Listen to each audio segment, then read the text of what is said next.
Саламатсыңдар ма балалар? Жаратылыстану сабағын бастаймыз. Сабақтың тақырыбы жер және ғарыш. Жер сфералары дегеніміз не? Бүгінгі сабақта сен жердің қандай қабықтары болатынын білесің. Жердің әр қабығы неден құралатынын анықтайсың.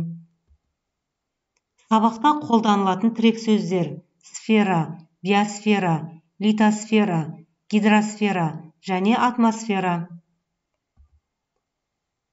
Сұраққа жедел жауап беріп көрейік. Табиғат дегеніміз не? Балалар, табиғат ол бізді қоршап тұрған орта, жан-жануарлар, өсімдіктер, жер мен ай, күн, жұлдыздар, осылардың барлығы табиғат деп аталады. Жанды табиғат жансыз табиғаттан қалай ерекшеленеді? Жанды табиғат өседі, өнеді, көбейеді және өледі. Ал жансыз табиғатқа олар жансыз табиғаттар өспейді, өнбейді және көбеймейтін заттар. Мысалы, жансыз табиғатқа құм, су, тас жатады.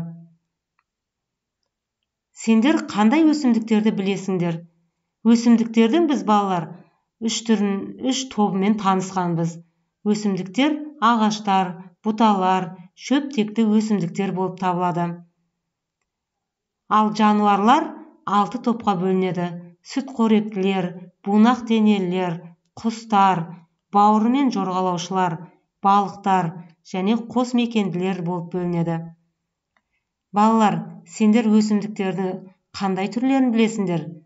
Атын атап көр. Сенің үйіңде қандай жануарлар бар?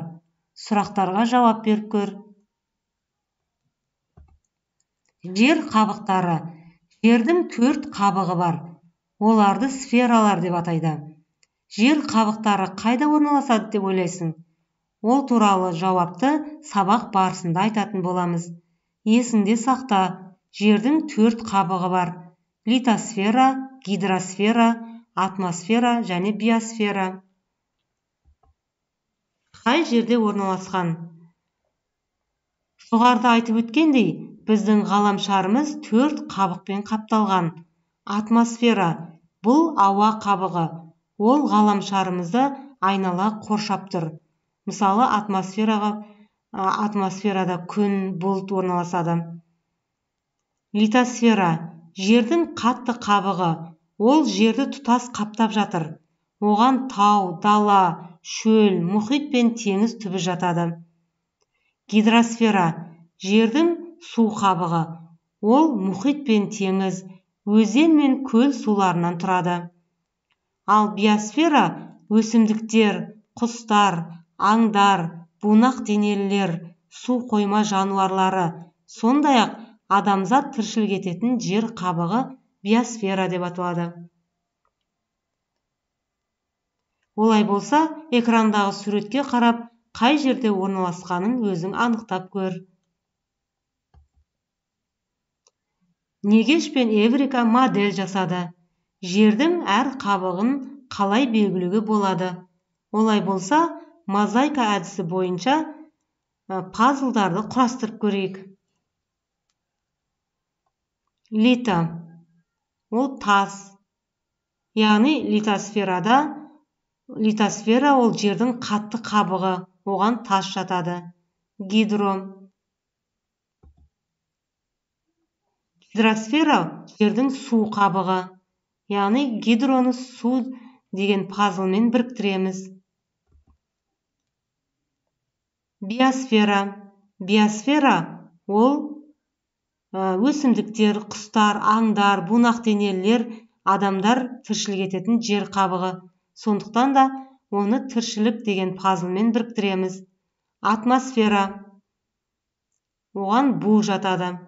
Атмосфера ол ауа қабығы, яғни бізді қоршап тұр. Ойлан, Негеш диаграмма көмегімен жер сфераларын бейнеледі. Ол сфералардың қандай ерекшелігін көрсетті? Экранға мұқият назар аударамыз. Экранда көріп тұрғандай, атмосфера, биосфера, литосфера және гидросфералар бір-бірімен тығыз байланысты. Мысалы, бұлт пен күн ол атмосфераға жатады, ал атмосфера болса биосфера, литосфера, гидросферамен тығыз байланысты. Биосфера олар мұнда экранда көріп тұрғандай өсімдіктер, құстар, сонымен қатар балықтарды көріп тұрсыңдар. Биосферада осы қалған жер қабықтарымен тығыз байланысты. Балалар, тағы қандай ерекшеліктерді көріп тұрсыңдар? Сұраққа жауап беріп, ұстаздармен кері байланыс жасаңдар. Бүгінгі сабақ сендерге түсінікті деп ойлаймын. Сау болыңдар.